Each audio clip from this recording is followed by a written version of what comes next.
Once upon a time, in a dense and dangerous Nwako Forest, where nobody knew about the existence of a strange creature, Kemi, the mermaid, or Mami Wata, the only surviving member of the Mami Wata tribe. She was the guardian of the hidden treasure at the bottom of the river. Yet she had no idea of its true value.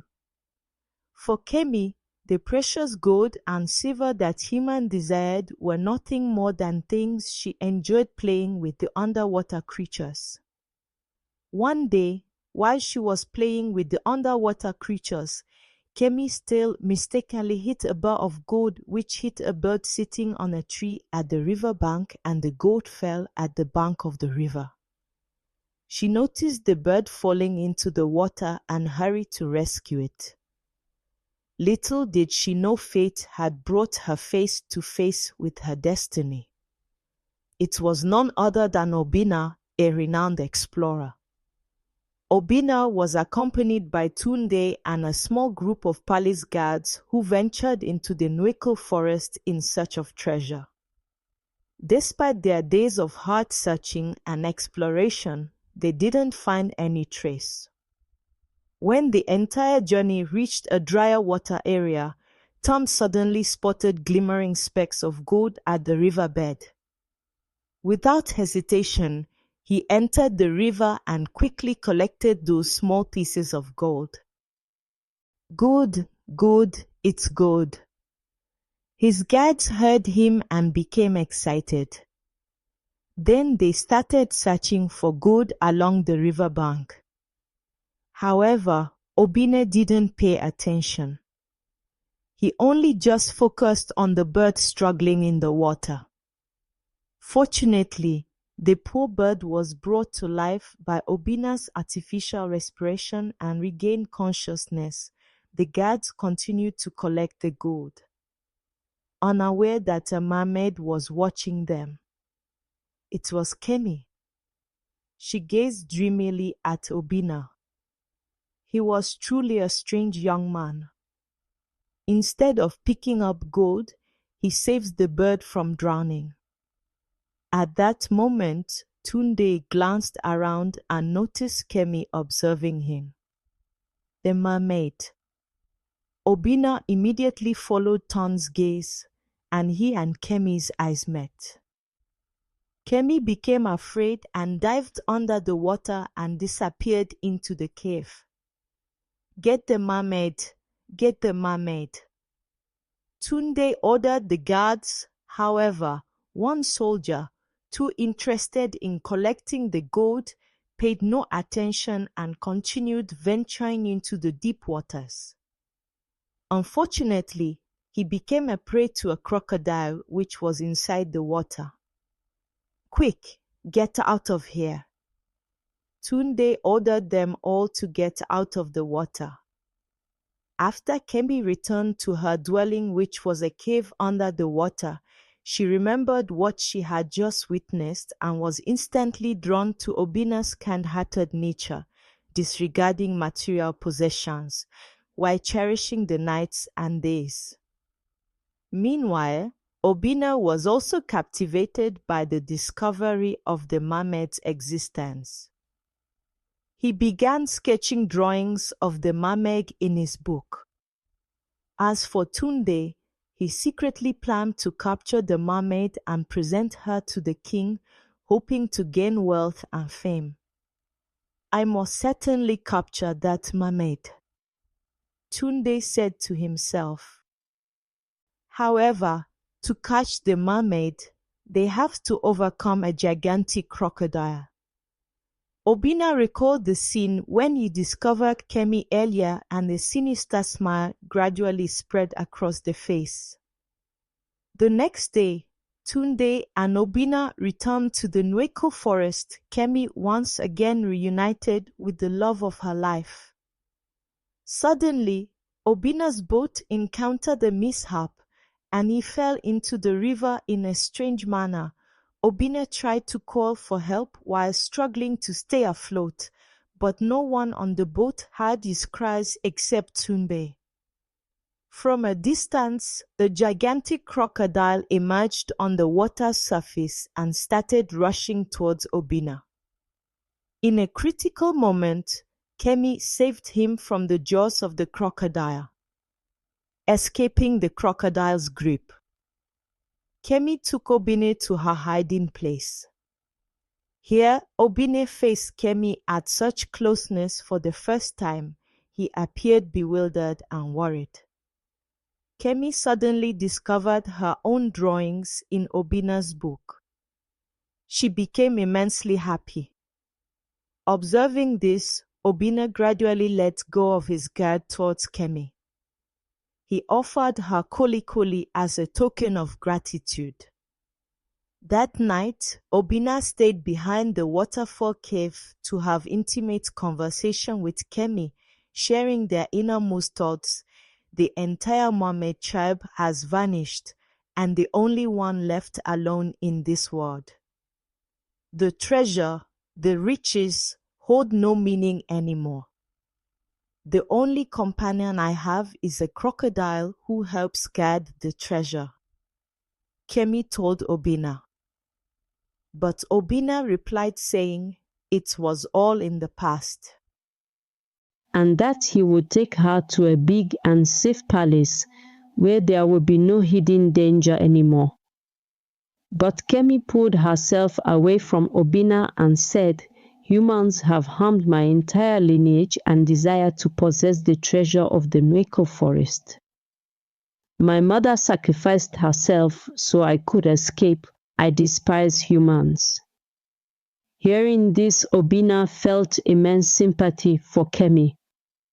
He was determined to risk his own life to protect her.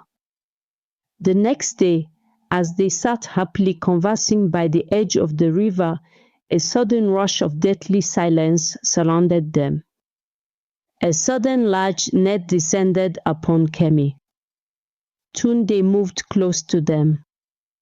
It turned out he had devised a plan for Obinna to lure Kemi, using him as bait to trap Kemi. Obinna moved to Tunde with rage and asked him to release her. But Tunde paid no heed to him and asked the guards to hold him. Obinna then turned to Kemi and asked her to trust him and that he had no knowledge of their scheme. "Obinna, you are a betrayer," Kemi said with anger. But Tunde replied saying, "Obinna is not worthy of your love," and asked the guard to throw her inside a box, which they did. "You cannot take her away," Obinna said.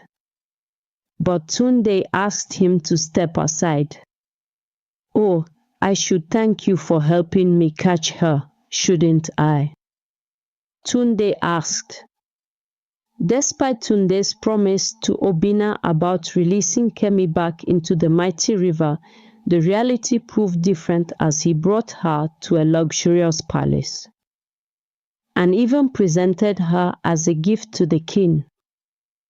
After being bestowed upon the king, Kemi found herself in a big hall within the palace confined within a huge fish tank. She became an exhibition for neighboring villages and kingdoms to marvel at. Kemi refused to accept her captivity, applying all her strength in futile attempts to escape from that prison. After numerous unsuccessful endeavors, Kemi felt powerless and gradually abandoned her resistance. Obinna knew that Kemi had become a plaything for the human race and fervently wished to find a way to free her from that miserable existence. However, Tunde always had vigilant guards who closely monitored and frustrated his every effort. "I have caused Kemi so much pain. I'm truly a bad person. I must rescue her at all costs to make those evildoers pay dearly." As night fell, Obinna stealthily attacked the guards who were watching over Kemi. The commotion awakened Kemi from her slumber. Before her lay a fierce and intense battle. After overpowering all the guards, Obinna proceeded to explain to Kemi the events that had unfolded. However, Kemi remained consumed by feelings of resentment and anger towards John. Kemi, please. Listen to my explanation, Obinna pleaded. Despite his explanations, Kemi refused to listen. So Obinna found himself climbing up the palace wall in search of a way to persuade her. Kemi was overwhelmed by anger and truly desired to get rid of the young man whom she had once deeply cherished. So she pulled Obinna into the tank. But Obinna made no attempt to resist, his body surrendering as if he was accepting Kemi's retribution. Kemi was taken aback when Obinna entrusted his life to her without the slightest resistance. Perhaps he had no other means to prove his unwavering love for her. But ultimately, Kemi softened her heart and pulled Obinna out of the water. Kemi, I was deceived by Tunde. I was foolish to have placed so much trust in his words.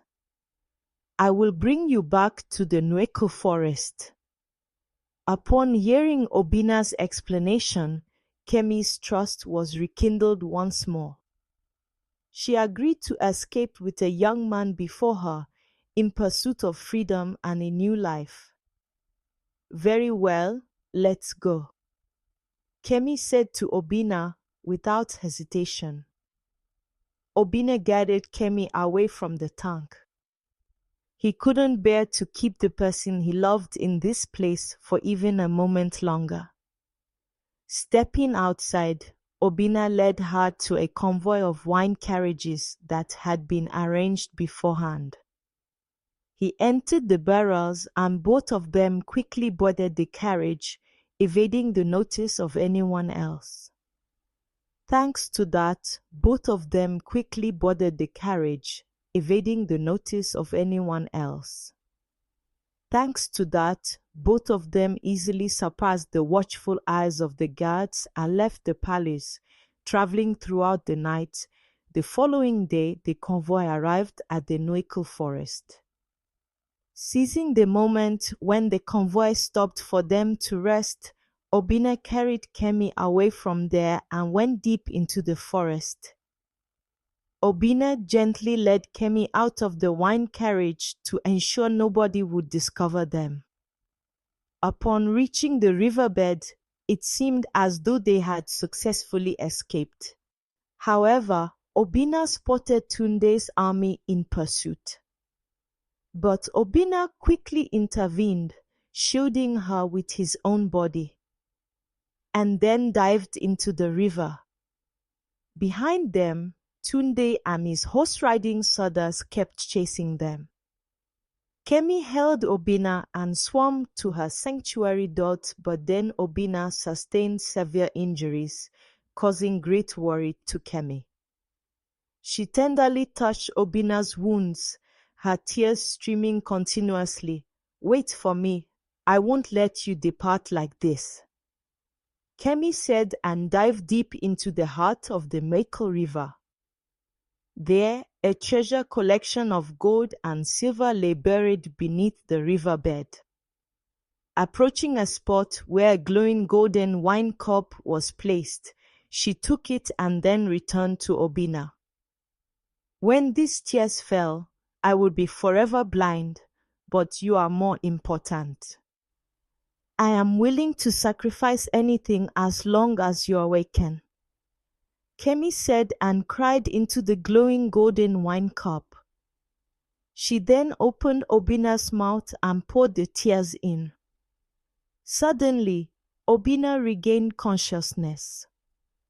Then he released Kemi couldn't see any longer. Then he asked what happened to her eyes, and she replied saying she did it to save him and she was willing to do anything. Once again, Obinna expressed his gratitude to Kemi. He released the tears of a mermaid when consumed from the enchanted doublet, could heal even the most critical wounds. At that moment, Tunde's group relentlessly searched for Obinna and Kemi. Obinna was hit by a deadly arrow. Surely he couldn't survive, Tunde said to the guards.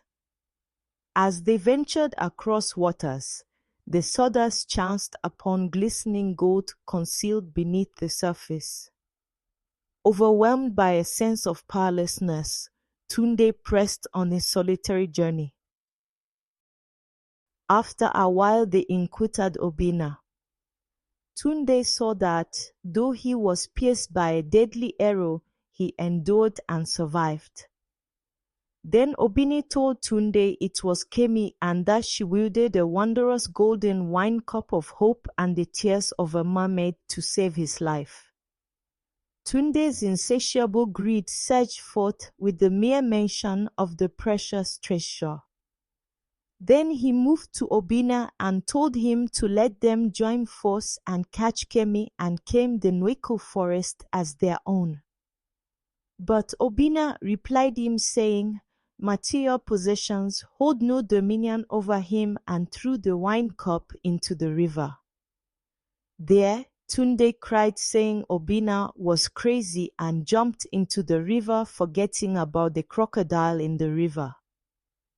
Before he could turn to swing back to the river bank, he was already unfortunate and the crocodile ate him.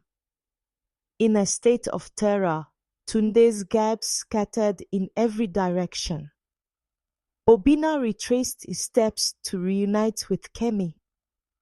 Through the genuine love bestowed by Obinna, he kissed Kemi and miraculously her sight was restored. Together they reveled in blissful harmony within the enchanting embrace of the Nwako Forest.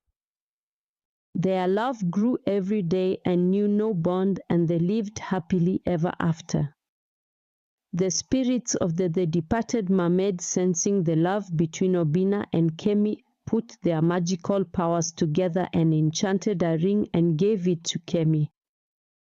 They told Kemi she can use it anytime she wants to be human.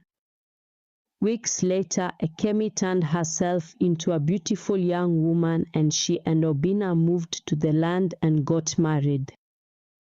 They became the richest of their kind. The moral lesson of this story is that true wealth lies in the bonds we form with others and the love we share, rather than in material riches or power. If you enjoyed this story, don't forget to like, share, and subscribe for more cultural tales from the heart of Africa. Thank you for watching.